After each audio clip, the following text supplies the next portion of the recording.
कर्नाटक के विधानसभा चुनाव में प्रचंड जीत हासिल करने के बाद अब कांग्रेस खेमे का फोकस बना हुआ है मध्य प्रदेश की सियासत की तरफ। साल के अंत में इस राज्य में विधानसभा चुनाव होने जा रहे हैं।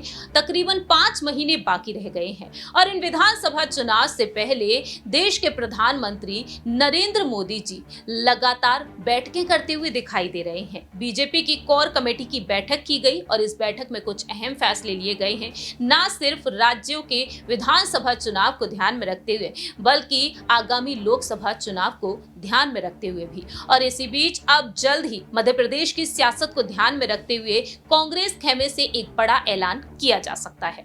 नमस्कार, मैं प्रांशी राठौर और आप देख रहे हैं नेक्स्ट 9 न्यूज। दरअसल आपको बता दें कि यहाँ पर अब प्रत्याशियों को लेकर कुछ अहम फैसले लिए जा रहे हैं। आखिरकार किस प्रत्याशी को किस सीट से आगे किया जाएगा, इस पर गहन विचार विमर्श किया जा रहा है। पूर्व मुख्यमंत्री दिग्विजय सिंह और प्रदेश अध्यक्ष कमलनाथ की तरफ से जो खबरें सामने आई हैं उन पर रुख किया जाए तो कमलनाथ और दिग्विजय का प्लान तैयार हो चुका है और एक महीने में इन सीटों पर टिकट का ऐलान अब कांग्रेस खेमा कर सकता है। दरअसल आपको बता दें कि कमलनाथ और दिग्विजय सिंह ने हारी हुई सीटों पर कांग्रेस को मजबूत कराने का जिम्मा उठाया हुआ है। बताया जा रहा है कि पार्टी अगले महीने में इन सीटों पर प्रत्याशियों का ऐलान कर सकती है, क्योंकि दिग्विजय ने इन सीटों की रिपोर्ट कमलनाथ को सौंप दी है।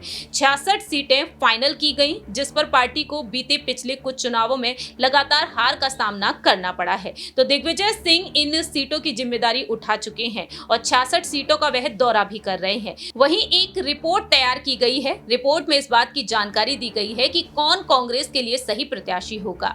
रिपोर्ट्स के मुताबिक सामने आया है कि कमलनाथ को जो रिपोर्ट सौंपी गई है, कांग्रेस कमेटी एक हफ्ते में इस पूरी रिपोर्ट का एनालिसिस करेगी, जिसके बाद इन सीटों पर दावेदारों के नाम भी यहां पर लिखे जाएंगे और हफ्ते में मोहर लग जाएगी इन नामों पर। खास बात यह रहेगी कि सबसे बड़ा सर्वे जो कराया गया है और सबसे बड़ा आधार वही सर्वे माना जा रहा है कि इन सीटों पर प्रत्याशी के नामों की घोषणा की जा सकती है और फिर प्रदेश में चुनावी हलचल और भी तेज हो जाएगी। तो ऐसे में गृह मंत्री नरोत्तम मिश्रा ने कांग्रेस के सर्वे पर निशाना साधा है। दिग्विजय सिंह को इन सीटों की जानकारी हमारे प्रदेश अध्यक्ष बीडी शर्मा को सौंपनी चाहिए थी, क्योंकि इन 66 सीटों पर बीजेपी जीत रही है।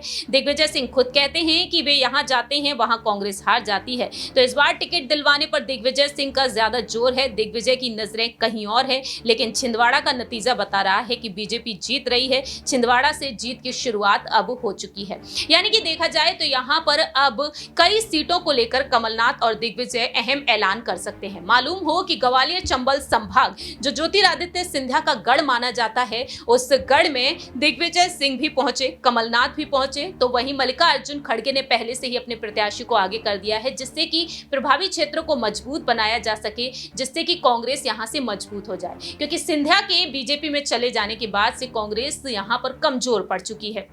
अब देखते हैं कि आखिरकार यहां पर कमलनाथ और दिग्विजय सिंह का ये प्लान कितना रंग लाता है। इस खास रिपोर्ट में इतना ही। बाकी की तमाम अपडेट्स के लिए आप देखते रहिए नेक्स्ट 9 न्यूज।